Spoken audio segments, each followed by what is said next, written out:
Modern Real Estate Practice, page 54.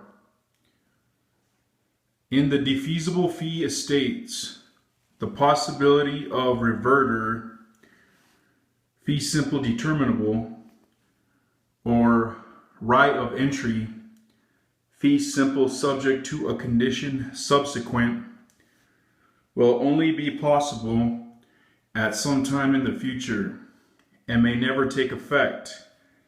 Each of those rights thus is considered a future interest. Life estate. A life estate is a freehold estate limited in duration to either the life of the holder of the estate or the life of some other designated person or persons. Unlike other freehold estates, a life estate based on the life of the holder of the estate is not inheritable. It passes to the future owner according to the provisions by which the life estate was created. The holder of a life estate is called a life tenant. A life tenant is not a renter like a tenant associated with the lease. A life tenant is entitled to the rights of ownership and can benefit from both possession and ordinary use and profits arising from ownership, just as if the individual were in a fee simple owner.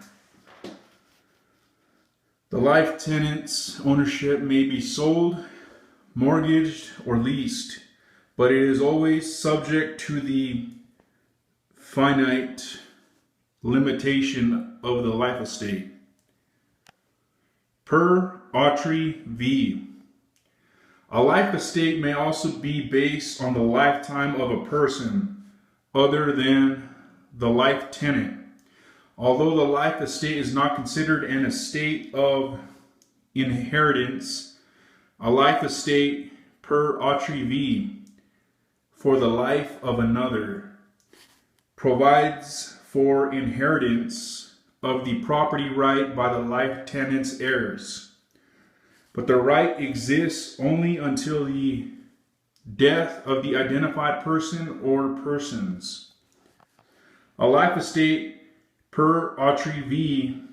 is often created for people who are physically or mentally incapacitated in the hope of providing incentive for someone to care for them. More than one person could be identified as the measuring life.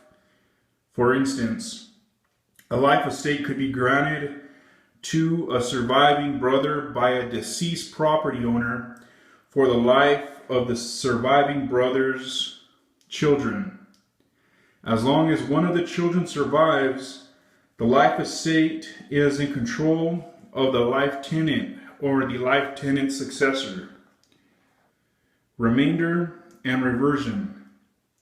The fee simple owner who creates a life estate must plan for its future ownership. When the life estate ends, it is replaced by a fee simple estate. The future owner of the fee simple estate may be designated in one of two ways. Remainder interest. The creator of the life estate may name a remainder man as the person to whom the property will pass when the life estate ends. Reversionary interest. The creator of the life estate may choose not to name a remainder man. In that case, ownership returns to the original owner upon the end of the life estate. Legal life estate. A legal life estate is not created by a property owner, but rather is established by state law. It becomes effective automatically when certain events occur. Dower, courtesy, and homestead are the legal life estates currently used in some states. Dower and courtesy provide a non-owning spouse with a means of support after the death of the owning spouse. Dower is the life estate of a wife in the real estate of her deceased husband. Courtesy is a life estate of a husband in the real estate of his deceased wife. In some states, the terms are used interchangeably. Page 55. States that recognize dower and courtesy typically provide that the non-owning spouse has a lifetime right to 1/2 or 1/3 interest in the real estate, even if the owning spouse wills the estate to others.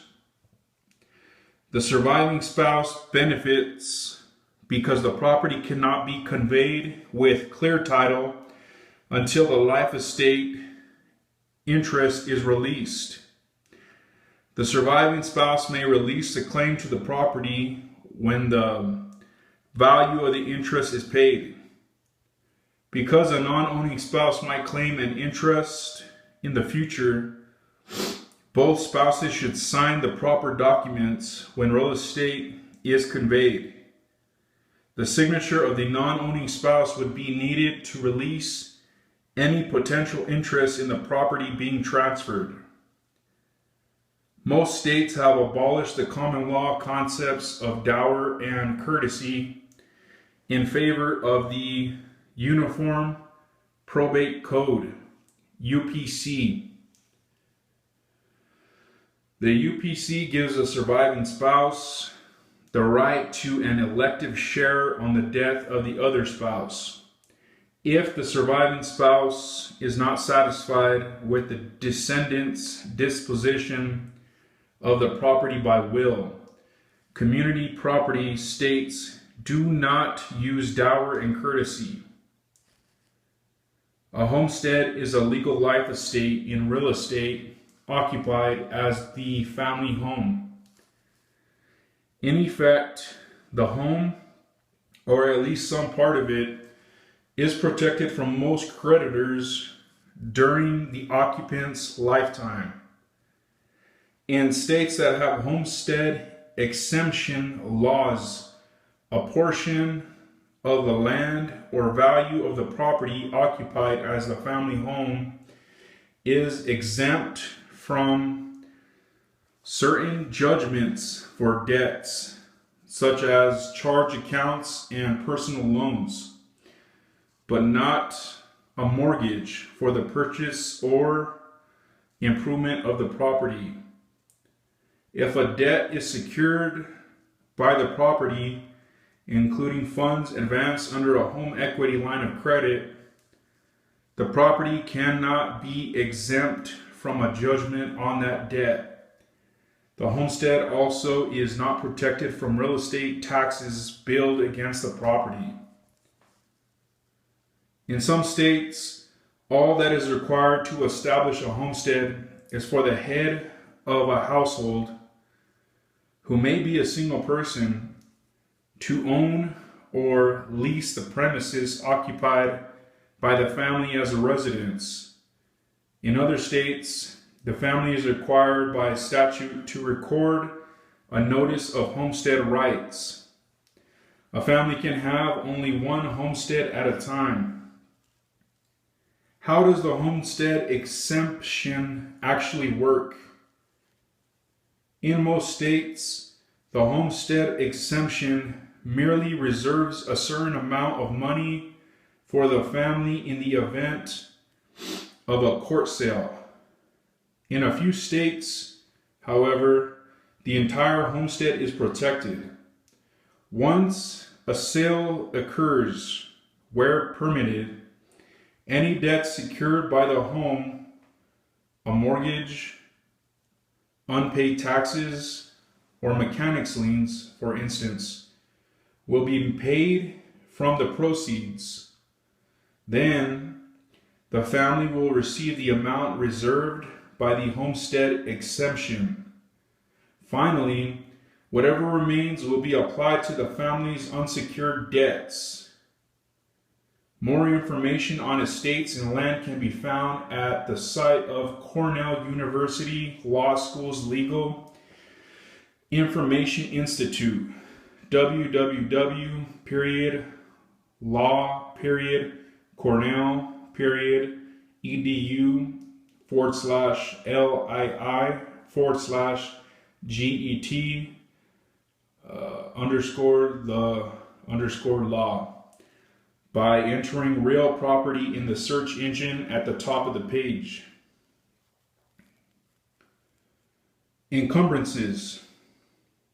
An encumbrance is a type of interest in real estate that does not rise to the level of ownership or possession, yet still gives an individual, business, or other entity some degree of use or control of the property.